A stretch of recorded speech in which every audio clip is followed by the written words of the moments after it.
Mijn werk is zeker realistisch. De basis van mijn werk zijn ervaringen in de werkelijke wereld. Ik maak werkreizen naar plekken die ik bijzonder vind. Bijvoorbeeld Japanse tuinen of andere verstilde plekken in grote steden. Die heb ik op mijn werkreizen altijd bezocht. En daar maak ik heel veel foto's, bronfoto's die voor mij de basis vormen van elk schilderij. Dus omdat ik vanuit die foto's vertrek, is het zeker realistisch.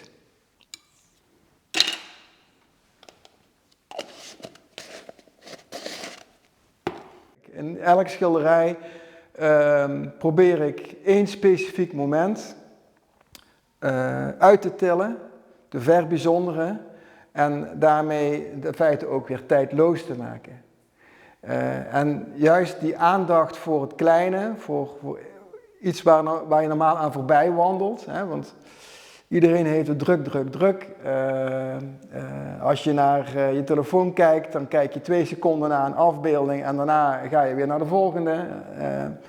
En mijn werk gaat juist over het tegenovergestelde, over het besef dat er schoonheid zit en verwondering zit in het kleine.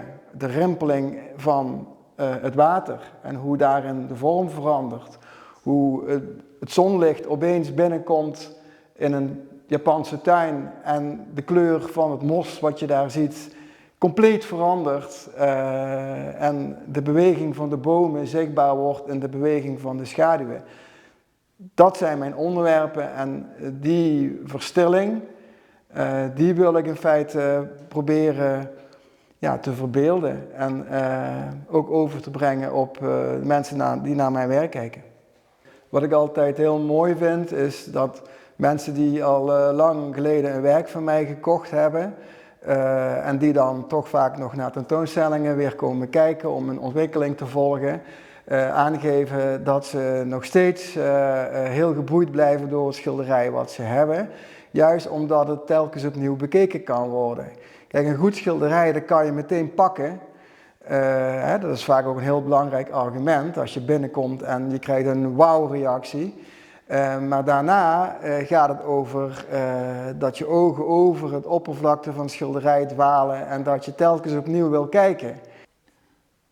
De verf droogt heel snel. Op het moment dat die dof is, is het eigenlijk droog en kun je ook meteen met de volgende laag doorwerken.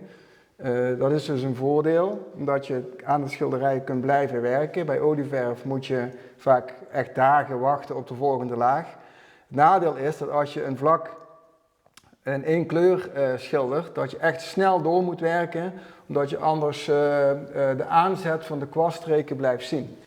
Iedere laag heeft een bepaalde transparantie, waardoor je dus de onderliggende kleur blijft zien. En juist dat maakt het beeld uiteindelijk spannend.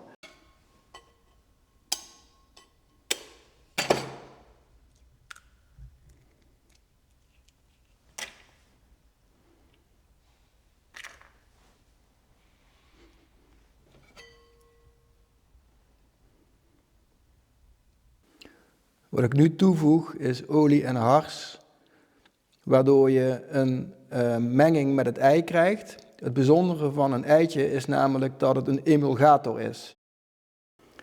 Er is een groot verschil tussen eitempera en olieverf.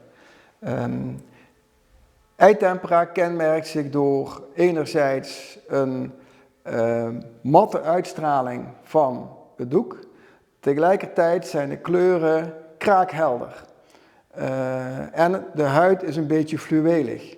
Olieverf heeft ook die rijke kleur, maar heeft altijd een glans. Zelfs als je het olieverfschilderij mat vernist, zit er toch nog een glans in.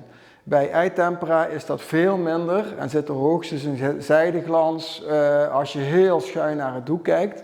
Maar in vergelijking met olieverf blijft een eitempera schilderij veel ruimtelijker in je woonkamer werken. Als je kijkt naar hoe mensen met hun omgeving omgaan, als je in een trein zit, iedereen zit naar zijn telefoon te kijken, niemand kijkt meer naar het landschap om zich heen. Of heeft ook in de stad aandacht voor hoe de directe omgeving om je heen eruit ziet. hoe dingen ruiken bijvoorbeeld, of de geluiden die er zijn. Allemaal omdat we constant afgeleid worden. En in mijn werk van een aantal jaar geleden was dat ook zichtbaar, omdat ik toen het stedelijk landschap als onderwerp pakte en dan vooral ook bezig was met het afbeelden van reclameborden en dergelijke, die dus overal om je heen zijn, waardoor je afbeeldingen ziet op die reclameborden die niets te maken hebben met waar jij bent en je dus in gedachten naar een andere plek wordt geleid. Ja, ben je dan waar je loopt of ben je waar je aan denkt?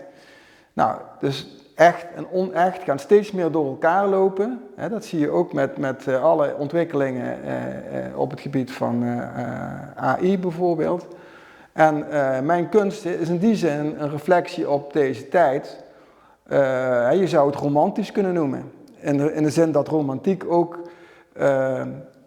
verlangt naar een echte emotie, naar een echte ervaring. Dus als iemand dat tegen mij zegt dat mijn werk romantisch is, dan vind ik dat geen belediging.